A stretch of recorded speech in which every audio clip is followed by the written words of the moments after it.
So ngayon papunta ako ng Cubao ngayon and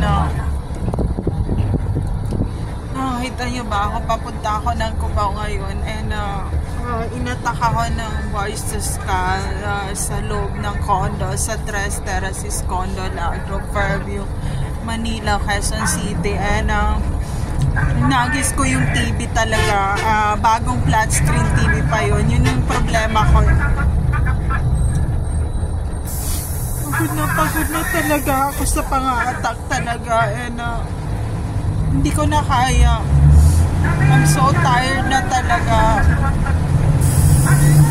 So ayun, papunta na ako ng Cubao. Hindi ko alam kung anong sasabihin ko, basta papagod na talaga ako. And ito yung view dito sa commuter bus.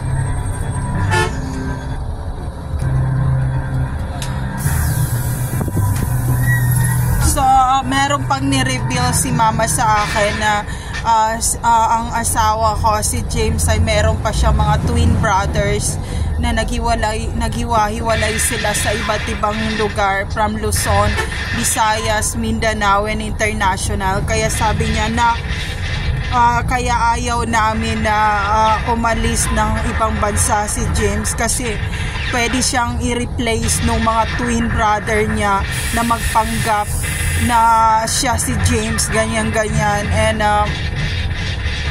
marami pa sila na, sa tingin ko 8 brothers sila na twins, 8 twins sila na nasa military base ng Pampanga sila dinala, na nilagay lahat sa incubator at doon sila pinalaki and 7 months baby sila na twins and 8 brothers pa yan. Kaya mahirap hanapin. Kaya kung ano man na nangyayari ngayon sa asawa ko, either yung asawa kong namatay or yung twins na niya ang bumalik sa bahay and wala na ako magawa kasi nga wala na si mama. I need a revelation. So yun, 8 brother twins sila and siguro itong kasama ko ngayon hindi si James, baka twins niya to. And ang nangyayari sa kanya, napipikon siya sa akin kasi ini-interrogate ko talaga siya na iniinis at itanong ang mga bagay and hindi niya masagot yung anniversary, yung birthday ni James, yung birthday ko, yung birthday ni Hero, yung birthday ni Gabi, hindi niya masagot yon.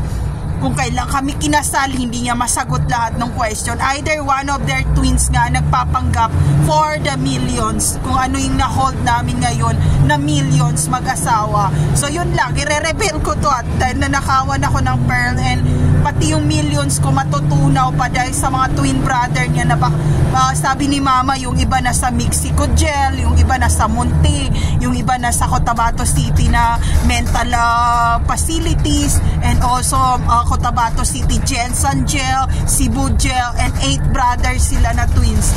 So yun, there's no safe place to all targeted individual out there. Take care always everyone. Message ko sa asawa ko, pag namatay ako and then na-reveal ko na about doon sa sinabi ni mama, wag nyo na akong hanapin kasi